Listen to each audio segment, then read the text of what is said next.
لا إله إلا الله.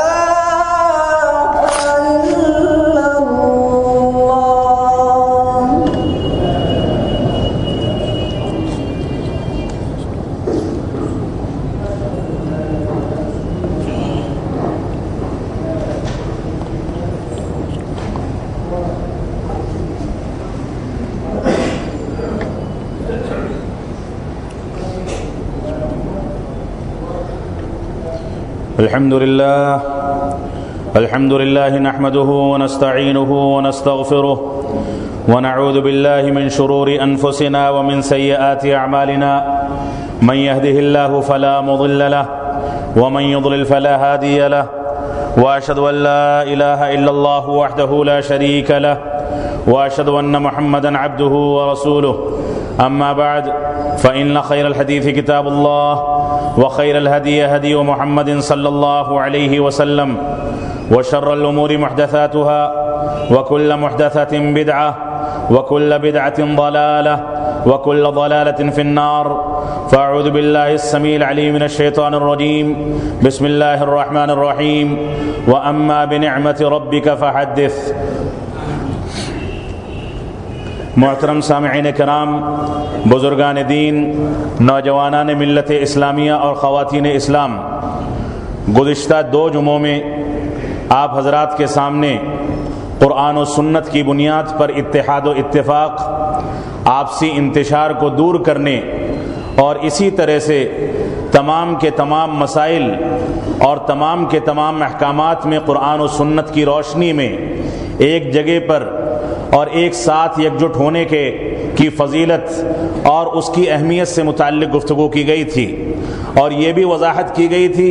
کہ انتشار اور اسی طرح سے اختلاف، آپس میں ٹولیوں اور گروہوں میں تقسیم ہونا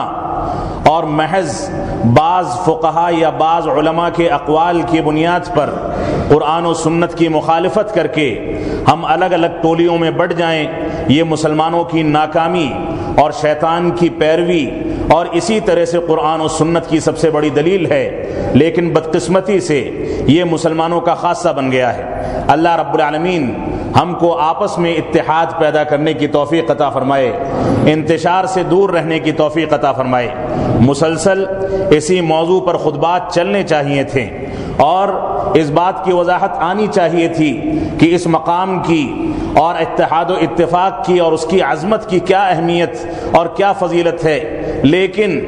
ایسے معاملات کبھی کبھار سامنے آتے ہیں. آپ رسول اکرم صلی اللہ علیہ وسلم کا دور دیکھ لیں،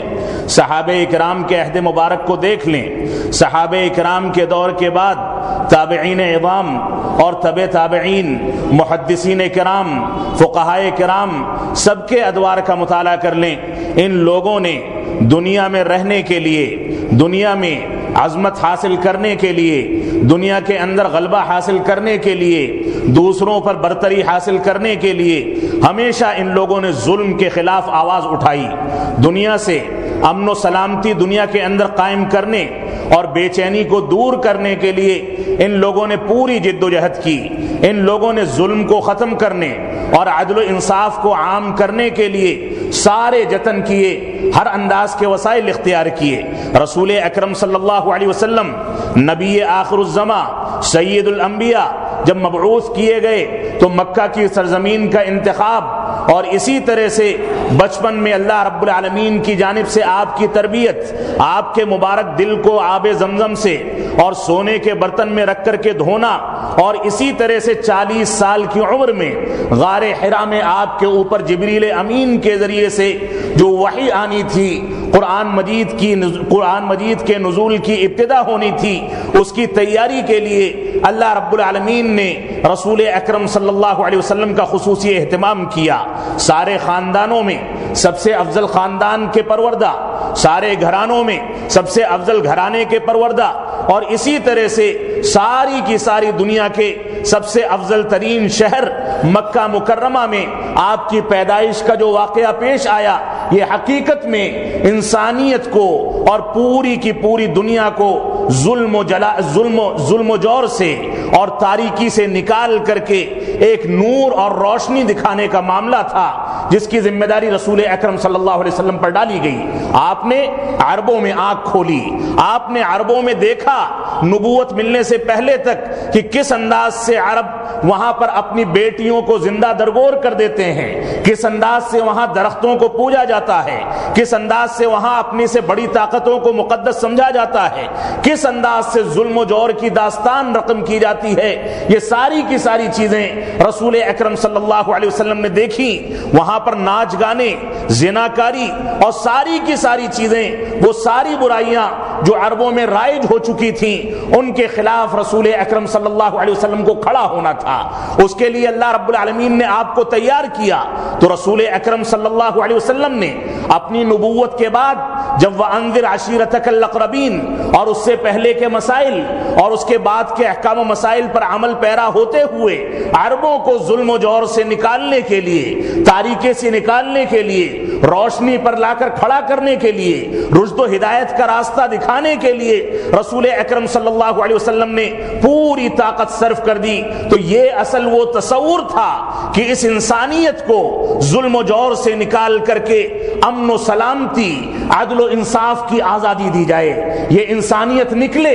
اور نکل کر کے دیکھے کہ دنیا کے اندر انصاف کے تقاضوں کے مطابق فیصلہ کیسے کیا جانا چاہیے۔ یہ تصور عام طور سے معاشرے کی خرابیوں کے خلاف جنگ کرنے اور جہاد کرنے کے تصور کے طور پر اسلام نے ہر جگہ پر پیش کیا ہے۔ یہی صورتحال ہندوستان میں 1947 اور اس سے پہلے جنگ آزادی کے پورے حادثات میں پیش آئی، جب 1600 عیسوی میں ایسٹ انڈیا کمپنی نے آ کر اپنے پنجے یہاں پر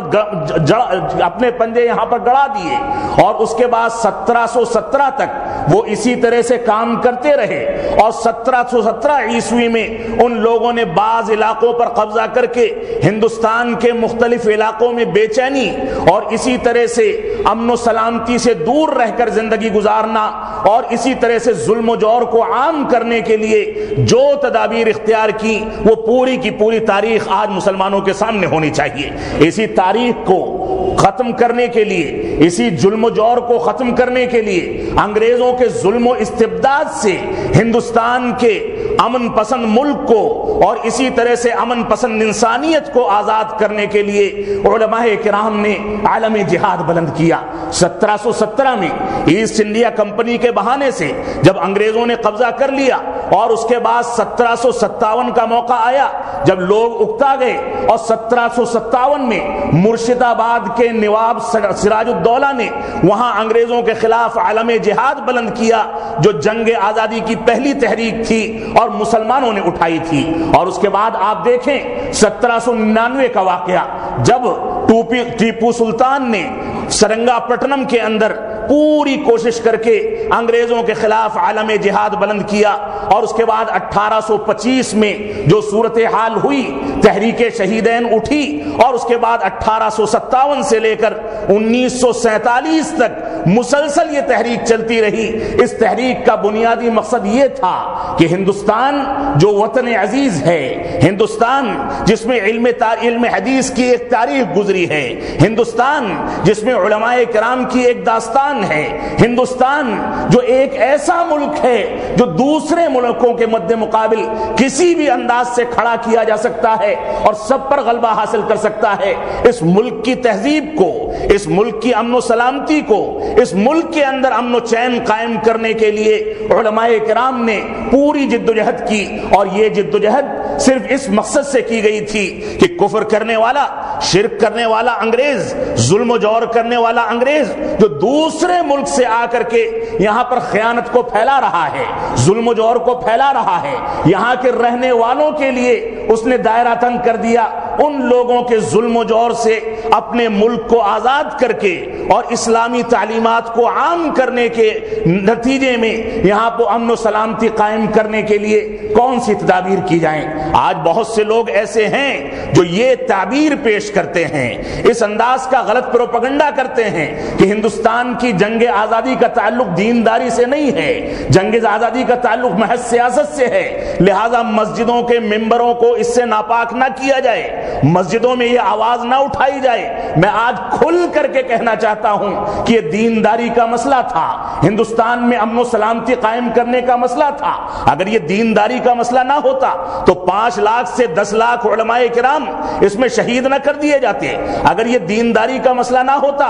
تو مسلمانوں کی مختلف تحریکیں اور مختلف تنظیمیں اور مختلف شخصیات سامنے نہ آتی۔ اگر یہ ظلم و جور کا مسئلہ نہ ہوتا اور دین پسندی کا مسئلہ نہ ہوتا تو ایسی صورت میں پوری تاریخ جو مجلدات میں اور بڑے بڑے صفحات میں بھری پڑی ہے اس کو ترتیب دینے کی ضرورت محسوس نہ کی جاتی۔ علماء کرام نے انہی مسجدوں سے، انہی مدرسوں سے، انہی درسگاہوں سے اور اپنے گھروں سے اور دیندار افراد کے ذریعے سے، اسلام پسند افراد کے ذریعے سے ہندوستان میں تحریک اٹھائی اور یہ تحریک چلی۔ 3-4 گوشوں کے اندر اس تحریک نے مختلف رنگ پکڑے اور اسی طرح سے یہ تحریک چلتی رہی، کبھی ناکام ہوئی کبھی کامیاب ہوئی۔ 1857 میں نئے سرے سے جو تحریک جنگ آزادی اٹھی، جس کو علماء اہل حدیث اور علماء کرام نے اٹھایا اور سب سے زیادہ جس کا نشانہ وہابی تحریک کے لوگ بنائے گئے، اس تحریک کے اندر آپ دیکھیں،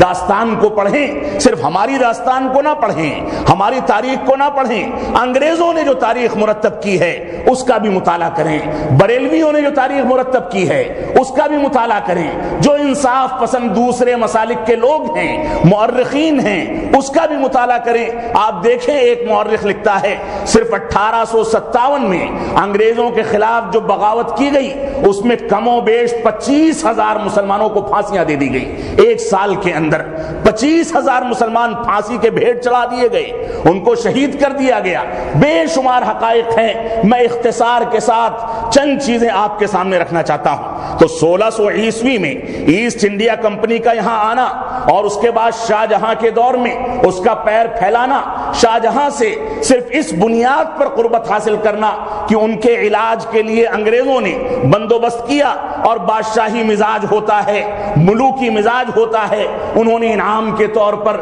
ان کی کمپنی کو مزید مضبوطی کے ساتھ کچھ علاقوں میں قائم کرنے کی اجازت دے دی۔ وہ انگریزوں کا پہلا حربہ تھا، پہلی سازش تھی جس میں انہوں نے سیدھے سادھے مسلمانوں کو بیوقوف بنا کر کے اپنے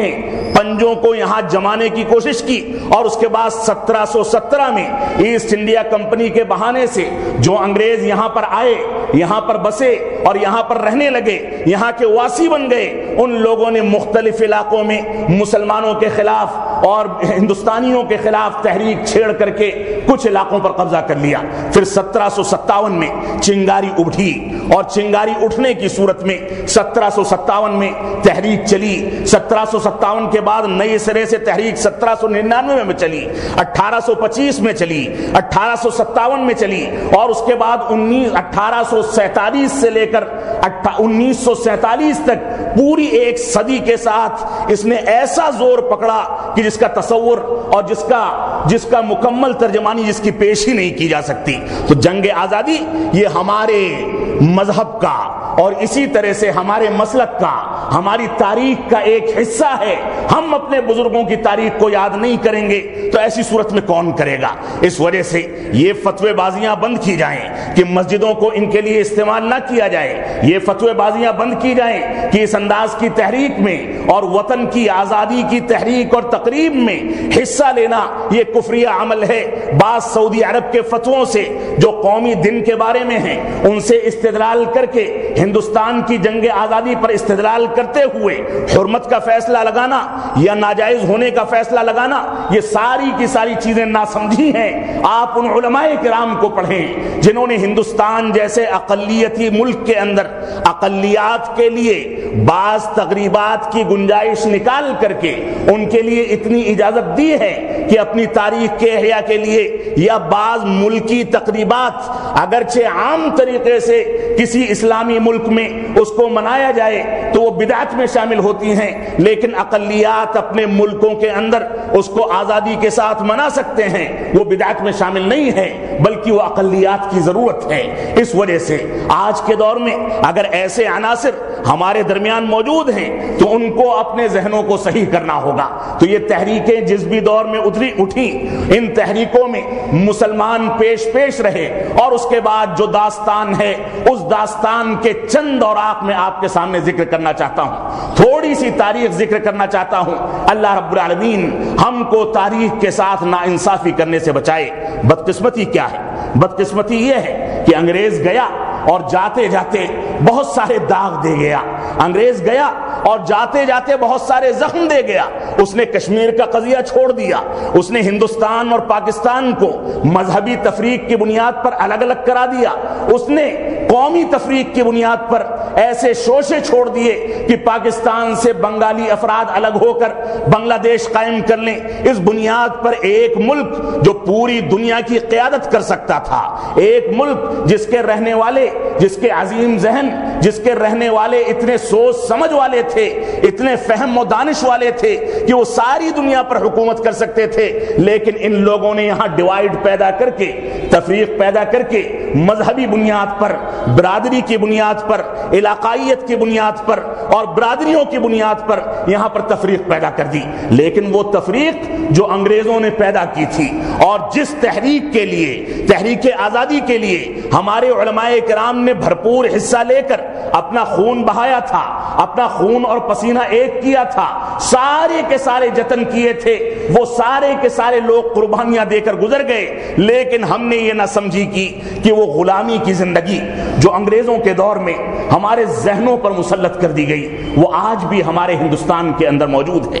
آج بھی ہندوستان میں ڈیوائیڈ اینڈ رول جو انگریزوں کی پالیسی تھی، اس کی بنیاد پر الیکشن جیتنے کی پالیسی موجود ہے۔ آج بھی ہمارے ملک کے اندر مسلمانوں کے ساتھ دوگلا سلوک، کسی ایک قوم کے ساتھ دوگلا سلوک، دلتوں کے ساتھ غلط انداز کا سلوک، اور اسی طرح سے صرف ایک ہی مذہب کے بعض افراد کے درمیان غلط انداز کے فیصلے کر کے ہمارا ملک آج بھی مختلف تہذیبوں میں، مختلف برادریوں میں، مختلف مذاہب اور مسالک میں اور مختلف علاقوں میں تقسیم ہوتا چلا جا رہا ہے۔ اگرچہ اس کی حدود کی تقسیم اب تک عمل میں نہیں آئی ہے، لیکن ذہن متفرق ہو چکے، ذہنوں کے اندر تفریق آ چکی، ایک دوسرے کے خلاف نفرتیں بھری جا رہی ہیں۔ انگریز جس نے پاکستان کو الگ کرایا اور پاکستان جس کا قیام صرف ذاتی مفاد کے لیے وہاں کے لیڈروں نے کیا، اور اس کے بعد وہاں جانے کے بعد وہاں کے پہلے وزیر اعظم نے خود اپنی بیوی کا نقاب اور برقع نکال کر کے بھری مجلس میں جلا دیا اور کہا کہ پاکستان میں اس نقاب کی گنجائش نہیں ہے، اس انداز کے واقعات پیش آئے، اس ملک کو بھی صرف مذہبی تفریق کی بنیاد پر عمل میں لایا گیا۔ یہ سارے کے سارے حقائق اپنی جگہ پر موجود ہیں، لیکن ہمارے ذہن ان حقائق کو تسلیم نہیں کرتے، ہم اپنے آپ کو اس سے پاکیزہ نہیں بناتے۔ ہمارے ملک کے اندر جو لوگ ہماری ووٹوں کے ذریعے سے اقتدار میں آتے ہیں، وہ لوگ بھی ہمارا ناجائز اور غلط اور حرام استعمال کرتے ہیں، ہمارے درمیان تفریق پیدا کرتے ہیں۔ اس وجہ سے آزادی اصل یہ ہے کہ ہم کو مہنگائی سے آزادی ملے، آزادی یہ ہے کہ انسان چین و سکون کی سانس لے سکے، ایسا نہ ہو کہ کوئی فرقہ پرست کسی اقلیت کے گھر میں گھسے اور اس کو قتل کر ڈالے، ایسا نہ ہو کہ کوئی اقلیت کا آدمی باہر نکلتا ہے تو اس کو خوف محسوس ہوتا ہے، کہیں فسادات کرا کر کے، کہیں کسی انداز کی عبادت گاہ کو توڑ کر کے، کہیں کنیسہ گھروں کو گرا کر کے، کہیں مساجد کو گرا کر کے جس انداز سے تفریق پیدا کی جا رہی ہے، یہ تفریق ہندوستانی مزاج کے برخلاف ہے اور انگریزوں کی موافقت کرتی ہے۔ اس وجہ سے آج کے دور میں ہمیں اس ذہن سے آزادی حاصل کرنی ہوگی۔ اللہ رب العالمین ہم کو خالص مسلمان بنائے اور قرآن و سنت کی پیروی کرنے کی توفیق عطا فرمائے۔ آپ دیکھیں 3 تحریکیں جس کا تذکرہ کیا، اور اس کے بعد چوتھی تحریک بہادر شاہ ظفر نے چوتھی تحریک اٹھائی، اور اس کے بعد مولانا ولایت علی صادق پوری کے ہاتھوں اس کی تجدید ہوئی۔ جواہر لال نہرو خود کہتے ہیں، جواہر لال نہرو جو ہندوستان کے پہلے وزیر وزیر اعظم ہیں وہ مولانا عبد الخبیر صادق پوری رحمۃ اللہ علیہ، جو علماء صادق پور کے امیر تھے، اب ان کا پوتا اس کا امیر ہے، وہ وہاں پر تشریف لے گئے صادق پور پٹنہ میں، اور وہاں جانے کے بعد مولانا عبد الخبیر صادق پوری سے خود کہا کہ میں جانتا ہوں کہ علماء صادق پور کی جو قربانیاں ہندوستان کی آزادی میں رہی ہیں، اس کی ان قربانیوں کو ترازو کے ایک پلڑے میں رکھ دیا جائے اور پوری تحریک آزادی جو 2 صدیوں تک چلتی رہی، اس پوری کی پوری تحریک آزادی کو دوسرے پلڑے میں رکھ دیا جائے تو علماء صادق پور کی جنگ آزادی کی تحریک یہ بھاری پڑ جائے گی۔ جتنی سزائیں علماء صادق پور کو دی گئیں، جتنا ان کو ستایا گیا، جتنا ان کو ملک بدر کیا گیا، ان کو کالا پانی کی سزائیں دی گئیں، ان کو سولی پر لٹکایا گیا، ان کو قید و بند میں رکھا گیا، ان کو بھوکا اور پیاسا رکھا گیا، جس انداز سے ان کے خلاف انگریزوں نے پورا محاذ چھیڑا، اسی کے نتیجے میں نہرو یہ کہتے ہیں کہ اس چیز میں علماء صادق پور کی جتنی زیادہ قربانیاں ہیں، پوری جنگ آزادی کی قربانی اس پر ہلکی پڑ جاتی ہے اور وہ بھاری پڑ جاتی ہے۔ آپ دیکھیں، اس کا حوالہ چاہتے ہیں تو تحریک آزادی اور مسلمان پسراوردی کی کتاب ہے، انہوں نے اپنی کتاب کے اندر اس چیز کو واضح کیا ہے۔ اسی طرح سے آپ دیکھیں 1857 کی تحریک اتنی عظیم تھی، جیسا کہ میں نے بتایا کہ اس میں 27,000 مسلمانوں کو قتل کیا گیا، شہید کیا گیا۔ اب آپ سوچیں، کسی ایک تحریک میں اگر 27,000 اقلیات کے افراد قتل کیے جاتے ہیں تو اس تحریک کی عظمت کتنی ہوگی، کتنی بڑی تحریک ہوگی، کتنے افراد اس میں شامل ہوئے ہوں گے، یہ آپ خود سوچ سکتے ہیں۔ اس کا فیصلہ آپ کے حوالے کیا جاتا ہے۔ اسی طرح سے آپ دیکھیں، آگے چل کر ایسا دور آیا کہ تحریک آزادی کو تحریک وہابی کا نام دے دیا گیا۔ وہابی تحریک کا نام دینے والے خود انگریز تھے۔ ایک انگریز مورخ اور مشہور مؤلف لکھتا ہے جس کا نام W ہنٹر ہے، اپنی کتاب انڈین مسلمز کے اندر لکھتا ہے کہ انگریزوں کے خلاف ضرورت جہاد پر اگر وہابیوں نے نظم و نثر کی مختصر سی وہابیوں کی نظم نثر کی مختصر سی کیفیت بھی اگر لکھ دی جائے اور ان کی کوششوں کا تذکرہ کر دیا جائے تو ایسی صورت میں رجسٹر کے رجسٹر بھر جائیں گے۔ یعنی انگریزوں کے خلاف جہاد کا فتویٰ دینے اور انگریزوں کے خلاف بھڑکانے کے لیے جماعت اہل حدیث اور وہابی تحریک نے جو کیفیات اختیار کی ان کو جمع کیا جائے تو W ہنٹر کے مطابق یہ چیزیں صفحہ نمبر 76 پہ یہ لکھتا ہے کہ یہ چیز سارے کے سارے لوگوں پہ بھاری پڑ جائے گی اور پورے کے پورے دفتر مرتب کرنے پڑیں گے، لیکن اس کو مرتب نہیں کیا جا سکتا۔ اسی طرح سے آپ دیکھیں، کانگریس تحریک خلافت، مسلم لیگ جو 1906 میں قائم کی گئی، کوئٹ انڈیا تحریک، اور اسی طرح سے 1847 سے لے کے 1947 تک کی جو بھی تحریکیں اٹھیں اس میں علماء اہل حدیث اور اسی طرح سے دوسرے مسالک کے علماء پیش رہے اور ساری کی ساری تحریکوں کے اندر انہوں نے بھرپور حصہ لیا۔ آپ دیکھیں، آج کل اخبارات کو اٹھا کر کے دیکھیں، ریشمی رومال کی تحریک کا تذکرہ کثرت کے ساتھ کیا جاتا ہے، اس کے لیے بجٹ صرف کیے جاتے ہیں، اس کو ابھارنے کی کوشش کی جاتی ہے۔ آخرکار یہ ریشمی رومال کی تحریک کیا ہے؟ اور ہمارے وہ مسلمان بھائی بتائیں، وہ علماء کرام بتائیں، وہ ایک خاص مکاتب فکر کے افراد بتائیں جو ریشمی رومال کی تحریک کو اپنے علماء کی طرف منسوب کرتے کرتے نہیں تھکتے، وہ بتائیں کہ ریشمی رومال کے حقائق کیا تھے۔ ریشمی رومال کی تحریک جو 1914 میں قائم کی گئی، اس میں بھی علماء اہل حدیث کا بھرپور حصہ رہا۔ مولانا ابوالکلام آزاد رحمت اللہ علیہ، اسی طرح سے مولانا عبید اللہ سندھی اور اس کے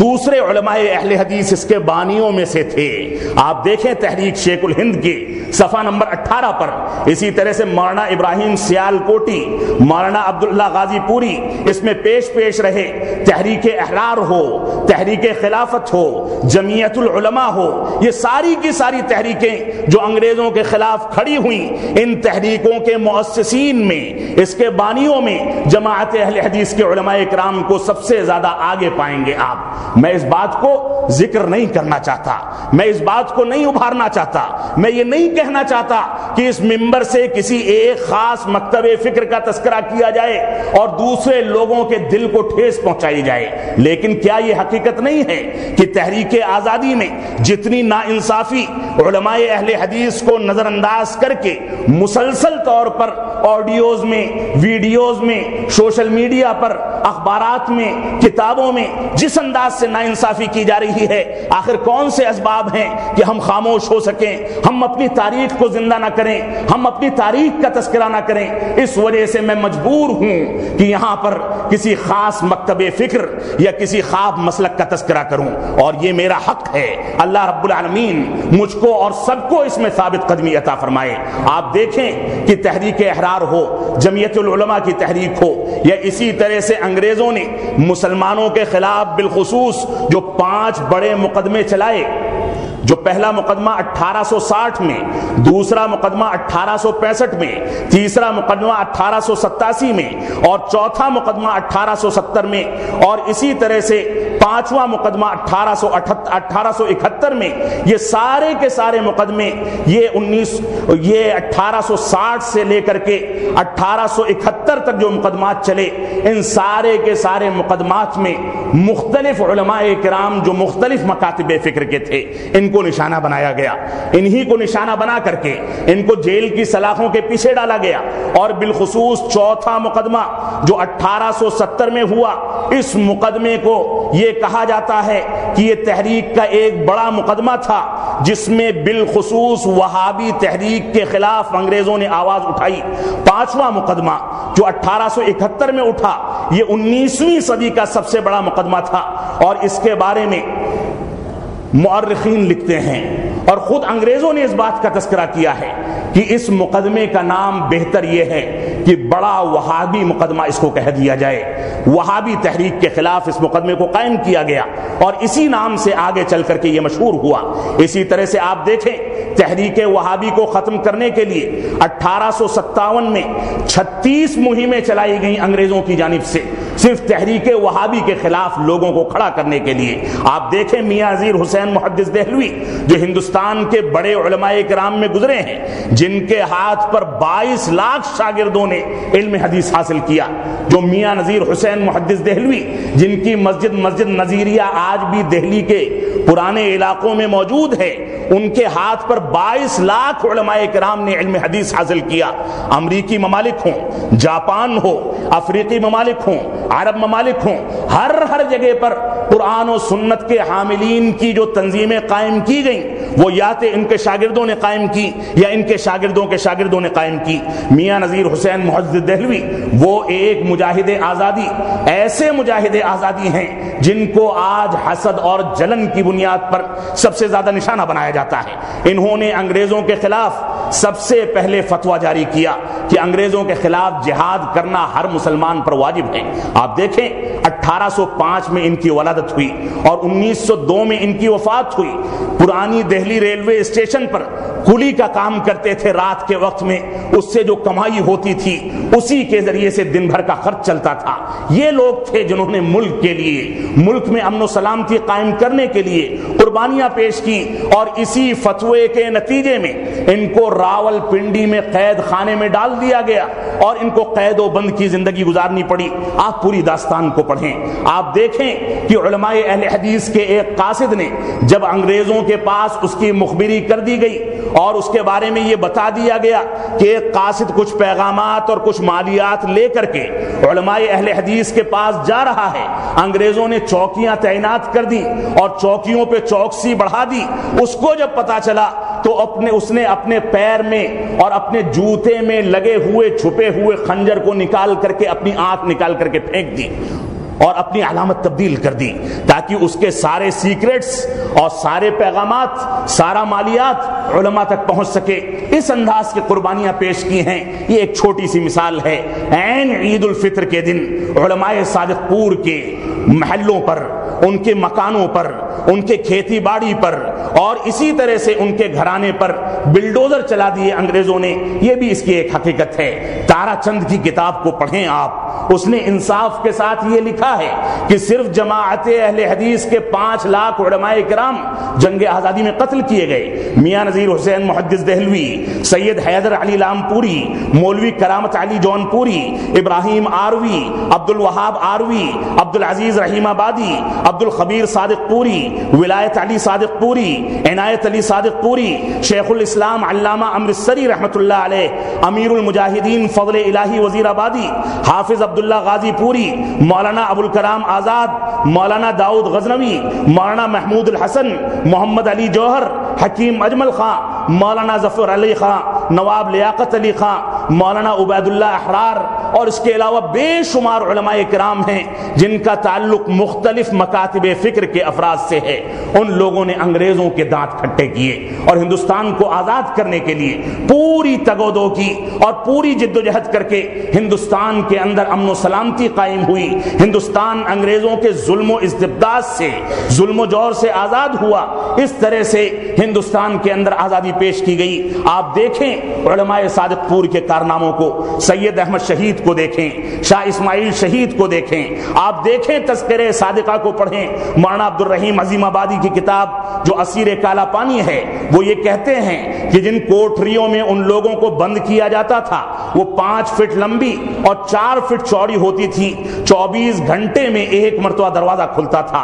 ایک باورچی، ایک سپاہی اور ایک جمادار آتے تھے، 2 روٹی اور اسی طرح سے تھوڑا سا ساگ یا دال دی جاتی تھی۔ اور اسی طرح سے مولانا جعفر اسیر کالا پانی اپنی کتاب تواریخ عجیب میں لکھتے ہیں، اگرچہ تواریخ عجیب کی بعض روایتیں یا بعض واقعات ناقابل اعتماد ہیں، لیکن اکثر واقعات پر اعتماد کیا جائے گا کیونکہ دوسرے مورخین نے بھی اس کا تذکرہ کیا ہے۔ تواریخ عجیب میں لکھتے ہیں کہ 2 روٹیوں میں ایک حصہ آٹا ہوتا تھا، 3 حصہ بال اور مٹی کے شامل ہوتے تھے، اسی کو کھا کر کے ان لوگوں کو زندگی گزارنی ہوتی تھی۔ ایک حصہ آٹا اور 3 حصہ بال اور مٹی۔ آپ خود سوچیں، انسان بال کو چبا نہیں سکتا، مٹی کو ہضم نہیں کر سکتا، انسان صرف آٹا کھائے تو کیسے کھائے؟ اور ساتھ میں جو سبزیاں دی جاتی تھیں وہ ساگ کی ڈنٹھنوں پر مشتمل ہوتی تھی۔ اس انداز سے ان لوگوں نے پوری جدوجہد کی اور جنگ آزادی کے اندر پوری قربانیاں پیش کر کر کے ان لوگوں نے پوری ایک ایسی داستان ہمارے سامنے پیش کر دی جس کو سن سن کر آج ہم رونگٹے کھڑے کر سکتے ہیں، ہم آنسو بہا سکتے ہیں، لیکن اللہ رب العالمین نے ہم کو دین سے دوری کے نتیجے میں اتنا زیادہ بیزار کر دیا ہے، دین سے دوری کے نتیجے میں اتنا زیادہ مسلمانوں سے دور اور اسلام سے دور کر دیا ہے کہ ہم اپنی تاریخ کو نہیں پڑھنا چاہتے۔ ہم بڑے آرام کے ساتھ ان نیوز چینلوں کو سن لیتے ہیں جو صرف ہندو دھرم کے ماننے والے مجاہدین آزادی کا تذکرہ کرتے ہیں۔ ہم اس بات کو تسلیم کرتے ہیں کہ سکھوں نے بھی اس میں قربانی دی، اس میں انگریزوں کے خلاف عیسائی بھی اٹھ کر کھڑے ہوئے، یہودی بھی اٹھ کر کھڑے ہوئے، ہندو بھی اٹھ کر کھڑے ہوئے، لیکن یہ لوگ اگر ہماری تاریخ کو مسخ کرنا چاہیں گے تو ہم بھی اپنی تاریخ کے بارے میں متساہل ہو جائیں، اس کو نظر انداز کر دیں تو اس سے بڑا جرم کوئی نہیں ہوگا۔ آپ دیکھیں مولانا جعفر اسیر کالا پانی اپنی کتاب کے اندر جو کچھ حقائق لکھتے ہیں اس کو آپ پڑھیں۔ اسی طرح سے کالا پانی کی سزا، پھانسی کی سزا، قتل و خوریزی کی سزا، جیل کی سزائیں، عمر قید کی سزا، شہر بدری کی سزا، نظر بندی کی سزا، عین عید کے دن مکانات کو گرا دینے کی سزا اور بے شمار سزائیں ان علماء اہل حدیث اور دوسرے مسالک کے علماء کرام کو دی گئی۔ آپ 1864 کے اس واقعے کو دیکھیں جب مولانا یحییٰ علی صادق پوری گرفتار کیے گئے اور ان کے ساتھ مولانا جعفر علی اسیر کالا پانی اور مولانا محمد شفیع کو پھانسی کی سزا سنائی گئی، لیکن جب یہ لوگ مسکرا کر کے آگے بڑھے اور پھندے پر لٹکنے کے لیے بڑھنے لگے اور مسکرانے لگے تو انگریزوں کے جیلر نے پوچھا کہ تم لوگوں کی تو موت آنے والی ہے، مسکراتے کیوں ہو؟ تو ان لوگوں نے یک زبان ہو کر کے کہا کہ ہم کو وطن کی آزادی کے لیے ظلم و چور کے خلاف جو آواز اٹھانے کا موقع ملا تھا، آج یقین ہوا ہے کہ اللہ رب العالمین نے اس کو قبول کر لیا، ہم شہید ہونے والے ہیں، اس وجہ سے مسکراتے ہیں۔ اس کے بعد انگریزوں کے جیلر نے مزید ظلم کرتے ہوئے اپنی عدالتوں میں مقدمہ چلا کر ان لوگوں کی پھانسی کی سزا کو دوبارہ عمر قید کی سزا میں تبدیل کرا دیا تاکہ ان کی مسکراہٹ کامیاب نہ ہونے پائے۔ اس انداز سے ہمارے علماء نے قربانی پیش کی۔ آپ دیکھیں مولانا بے شمار علماء کرام جنہوں نے قربانیاں پیش کی، ان کے حقائق آپ مختلف کتابوں کے اندر پڑھ سکتے ہیں۔ آپ کتابوں کو پڑھیں، سرگزشت مجاہدین، جماعت مجاہدین، سیرت سید احمد شہید، اور اسی طرح سے پاک و ہند کی پہلی جنگ آزادی، یہ چاروں کی چاروں کتابیں غلام رسول مہر رحمت اللہ علیہ مشہور مورخ گزرے ہیں۔ آپ تذکرہ صادقہ کو پڑھیں عبد الرحیم عظیم آبادی کی، آپ تاریخ تحریک آزادی ہند جو تارا چند کی ہے جس کا ترجمہ قاضی عزیز عباسی نے کیا، اس کو پڑھیں۔ آپ ہندوستان کی پہلی اسلامی تحریک جو مسعود عالم ندوی کی ہے اس کو پڑھیں، اس میں حقائق دیکھیں۔ 1857 کا تاریخی روزنامچہ خلیق احمد نظامی کی کتاب، اہل حدیث اور سیاست نذیر احمد رحمانی کی کتاب، ہندوستان میں وہابی تحریک ڈاکٹر قیام الدین احمد کی کتاب، تحریک خلافت قاضی عدیل عباسی، اور بے شمار کتابیں موجود ہیں جن کتابوں کا مطالعہ کیا جانا چاہیے، اور ان کتابوں کے ذریعے ہم کو اپنے ماضی کو یاد کرنا چاہیے۔ اللہ رب العالمین ہم کو اس ملک کے اندر نئے سرے سے ظلم و جور کے خلاف آواز اٹھانے، ظلم و جور کے خلاف امن پسندی کے ساتھ قانون کے دائرے میں رہتے ہوئے صحیح انداز سے تدابیر سوچنے کی توفیق عطا فرمائے۔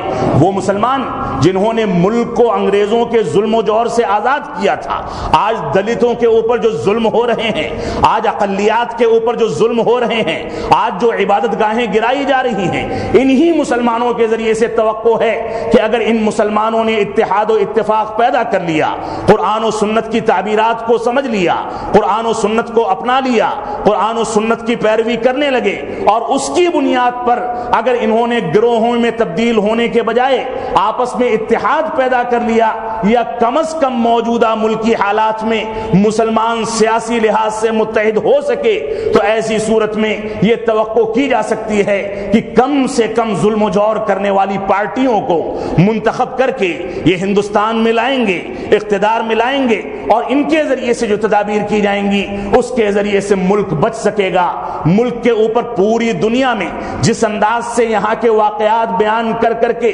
آج کل تھو تھو کی جا رہی ہے، اس سے مسلمان ہی اس ملک کو آزاد کر سکتا ہے۔ اللہ رب العالمین ہم کو امن و سلامتی کے ساتھ قانون کے دائرے میں رہتے ہوئے ملک کی امن و سلامتی کے لیے، ملک کی ترقی کے لیے، ملک کے اندر قوانین کے نفاذ کے لیے، ملک کے اندر امن و سلامتی کے نفاذ کے لیے ہم کو جدوجہد کرنے کی توفیق عطا فرمائے۔ ہم جب تک جئیں تب تک اسلام پر جئیں، جب ہمارا خاتمہ ہو تو ایمان پر ہو۔ بارک اللہ لنا ولکم فی القرآن المجید ونفعنی وإیاکم بالآیات والذکر الحمید، انہ تعالی جواد